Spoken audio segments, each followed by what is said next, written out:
magandang kondisyon ni Gary Valenciano ay narito ang naging announcement matapos ang nasabing unang araw ng kanyang concert. Pure Energy One More Time limited tickets exchanges. Bring your December 20 tickets to get Gen Ad December 22 tickets. In light of the numerous requests of the Pure Energy One More Time December 20 ticket buyers who would like to be permitted to watch today's Sunday show, we would like to announce that those who kept their Day 1 December 20 tickets on hand, any tier, can present their used Pure Energy tickets here in Smart Araneta and exchange for Day 2 December 22 general admission tickets. Disclaimer: only the first 500 Day 1 December 20 tickets presented will be accepted to be exchanged for Day 2 December 22 general admission tickets. Only Gen and Ticket Tie tier is available. Claim the tickets from the ticketing booth located at the Yellow Gate. Complimentary Day 1 December 20 tickets will not be honored for ticket exchange.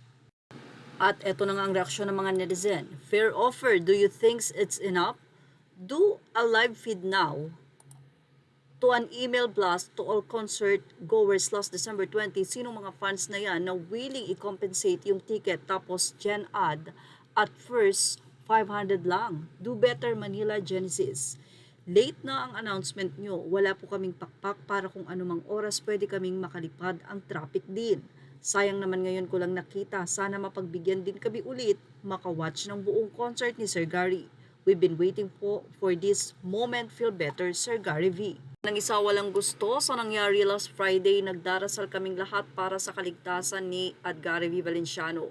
Pero naman, huwag naman ninyo kaming gawing parang mga walang kwenta kasi yung binayad namin last Friday, hindi yun kung saan-saan lang namin nakuha. Dugot pawis namin yun para makabili lang ng ticket, pero sana naman bigyan nyo kami ng halaga. Bigyan nyo kami ng refund tulad nung kay Regine, nagkaroon ng repeat, mas madami pa nga noon na kanta ni Regine kesa kay Gary. That's not fair. At Manila Genesis, especially for those of us who bought quite pricey tickets. While we appreciate the effort Gary V made to still perform despite being sick, it would have been better if you had just rescheduled the December 20 show even for next year. At least then Gary V would be in peak condition and we would gotten our money's worth. But it's too late for that, so a partial refund would be the best option you can offer us. Pa ng ilang netizen, napaka-unfair naman. Sana binigyan kami ng oras.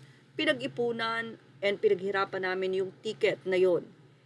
Iniintindi namin yung kapakanan ni Gary V, but it is like unfair. Ang bigat-bigat ng damdamin namin after ng concert, but we still try to understand Gary V's situation. Ito ay napansin nila na inalis na nga ang post nakalagay dito o taking down the post. Nagtanong naman ang mga netizen bakit inalis ang nasabing post. Why remove the post from FB and IG? Tanong nila sa Manila Genesis. This is also removes all the sentiments that came with it, adding more insult to those that expressed how upset they were by silencing us. Thanks for bringing this up. The way this is in being handled is terrible. All are valid sentiments, yet they are taking a blind eye. This is crazy. Gan pa nila Manila Genesis, Paolo Valenciano, Gary Valenciano. Your blacking out and silence is not making things any better. Just really sad how you are all handling this. Ang sentimiento ng isang netizen. Why did you suddenly delete this post? Is it because you could read here the real sentiments of the people? December 20 was a mismanaged concert. Even started more than an hour late with Kiana just singing abruptly out of nowhere. No intros or whatever. Then came Gary V with visible hemlock on his hand. Proceeded to sing for less than an hour, visibly struggling, making the audience very uncomfortable since he is in distress. The show ended abruptly. No host came out to explain or end the show. Even the guests didn't come out. You know very well that Gary wasn't feeling well. Even hours before the concert, run through pa lang nga as mentioned by one artist. You have medics and he was on IV at the backstage. Yet you decided to proceed with the concert. That's pure greed, not professionalism. The audience was very understanding of the scenario, hoping Manila Genesis will handle this properly after the event. But no, the producer are trying to sweep this under the rug and hide. This is very disappointing that our sentiment expressed in New York regarding giving Gen Ad ticket to the December 20 shows were discarded as if nothing even happened.